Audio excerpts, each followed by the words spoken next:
शब्द हे शस्त्र असतात आणि मलमही, पण कधीकधी आपण शब्दांच्या जंजाळात असा अडकतो की नेमका कोणता शब्द कधी वापरायचा हेच कळत नाही. सोशल मीडियावर एखाद्याच्या निधनाची बातमी आली की आपण लगेच भावपूर्ण श्रद्धांजली किंवा भावपूर्ण आदरांजली असं लिहितो. पण कधीकधी अनेक जण हे दोन्ही शब्द एकाच अर्थाने वापरतात. मात्र खरं सांगायचं तर या दोन शब्दामध्ये जमीन आसमानाचा फरक आहे. एक चुकीचा शब्द वापरल्याने तुमचा हेतू चांगला असून सुद्धा अर्थाचा अनर्थ होऊ शकतो. एवढंच नाही तर सोशल मीडियावर सध्या एक नवीनच फॅशन आली आहे. आपण त्या फॅशनमध्ये इतके वाहवत गेलो आहोत की आपण जे काही लिहितोय त्याचा आपल्या संस्कृतीशी काही संबंध आहे का याचा विचारही आपण करत नाही. मग या शब्दांचा नेमका अर्थ काय, त्यांच्यातील फरक काय आणि आपण नेमकं कुठं चुकतोय, या सगळ्या प्रश्नांची उत्तरं अगदी सोप्या भाषेत आज आपण समजून घेणार आहोत. सुरुवात करूया श्रद्धांजली या शब्दापासून. यात दोन शब्द आहेत, श्रद्धा अधिक अंजली. अंजली म्हणजे ओंजळ आणि श्रद्धा म्हणजे निष्ठा किंवा विश्वास. जेव्हा एखादी व्यक्ती आपल्याला सोडून जाते तेव्हा त्याच्याबद्दल मनात असलेली श्रद्धा आपण त्याच्या चरणी अर्पण करतो, त्याला म्हणतात श्रद्धांजली. श्रद्धांजली ही पूर्णपणे भावनेशी जोडलेली असते. ही व्यक्त करण्यासाठी त्या व्यक्तीशी तुमचं रक्ताचं किंवा प्रेमाचं नातं असणं गरजेचं आहे. पण मग जर नातं नसेल आणि फक्त आदर असेल तर काय म्हणायचं? हाच तर पुढचा मोठा ट्विस्ट आहे जो आपण आदरांजलीमध्ये पाहणार आहोत. आदरांजली हा शब्द आदर अधिक अंजली असा बनला आहे. जेव्हा एखादी थोर व्यक्ती, महान समाजसुधारक, शास्त्रज्ञ किंवा कलाकार निधन पावतो, ज्यांना आपण वैयक्तिकरित्या ओळखत नाही पण त्यांच्या कामाबद्दल आपला प्रचंड आदर असतो, तेव्हा आपण त्यांना आदरांजली वाहतो. सोप्या भाषेत सांगायचं तर जिथं भावनांपेक्षा त्या व्यक्तीच्या कर्तृत्वाचा, कार्याचा आणि गुणांचा आदर मोठा असतो तिथं आपण आदरांजली हा शब्द वापरणं जास्त योग्य ठरतं.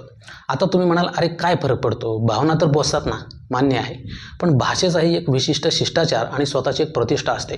मुळात श्रद्धांजली ही आपल्या हृदयाच्या जवळच्या लोकांसाठी वाहिलेली प्रेमाची एक हळवी ओंजळ आहे. तर आदरांजली हा समाजाच्या उत्थानासाठी झटणाऱ्या महान व्यक्तीच्या कर्तृत्वाचा केलेला सन्मान आहे.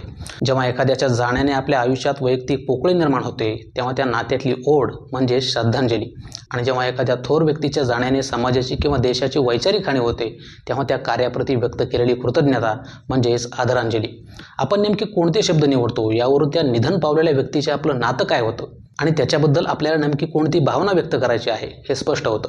म्हणूनच शब्दांचा हा डोलारा आपण नीट समजून घेतला पाहिजे. अलीकडं सोशल मीडियावर एक नवीनच प्रकार सुरू झाला आहे, तो म्हणजे RIP लिहिण्याचा.